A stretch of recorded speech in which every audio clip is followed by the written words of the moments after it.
न्यायालय की अनुमति के बिना किसी प्रकार की तोड़फोड़ नहीं की जाएगी। बुलडोजर एक्शन पर सुप्रीम कोर्ट ने गाइडलाइन जारी की है।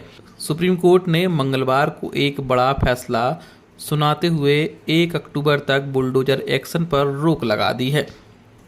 राजस्थान, मध्य प्रदेश, उत्तर प्रदेश, असम सहित कई राज्यों में आरोपियों के घर पर हो रहे बुलडोजर एक्शन के मामले में सुप्रीम कोर्ट ने मंगलवार को एक बड़ा फैसला सुनाया है।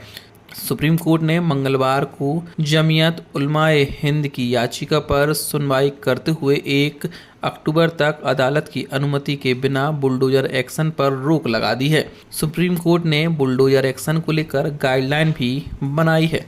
अतिक्रमण के मामले को छोड़कर 1 अक्टूबर तक कोई तोड़फोड़ नहीं की जाएगी।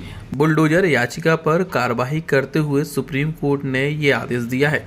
सुप्रीम कोर्ट ने अपने आदेश में कहा है कि सार्वजनिक सड़क, रेल या जल नियमों पर अतिक्रमण के मामले को छोड़कर बिना अनुमति देश में कोई भी तोड़फोड़ नहीं की जाएगी। सुप्रीम कोर्ट ने यह भी कहा कि बुलडोजर एक्शन के महिमा मंडल को बंद करें। साथ ही सुप्रीम कोर्ट ने सॉलिसिटर जनरल एसजी के बुलडोजर कार्यवाहक के महिमा मंडल को बंद करने को कहा है। उन्होंने कहा है कि बुलडोजर का महिमा मंडल करने का काम किया गया है। जस्टिस BR गवई और जस्टिस KB विश्वनाथन की खंडपीठ ने केंद्र के नगर निगम कानूनों में कार्रवाई का अनुपालन सुनिश्चित करने के लिए कहा है।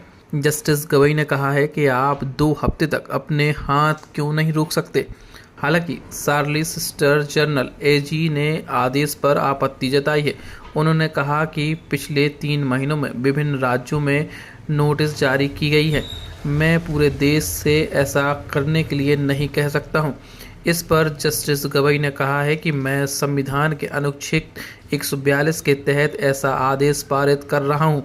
आप 2 सप्ताह तक अपने हाथ को क्यों नहीं रोक सकते। सॉलिसिटर जनरल ने कहा कि कृपया आदेश में कहें कि प्रक्रिया का पालन किए बिना कोई तोड़फोड़ की कार्रवाई नहीं की जाएगी। इस पर जस्टिस KB विश्वनाथन ने कहा, अगर अवैध रूप से ध्वस्तीकरण का एक भी मामला है तो यह संवैधानिक मूल्यों के खिलाफ है। आप अपने हाथ रोक लेंगे तो आसमान नहीं गिरेगा। आप 1 हफ्ते तक का इंतजार कर सकते। इस मामले की अगली सुनवाई 1 अक्टूबर को होगी।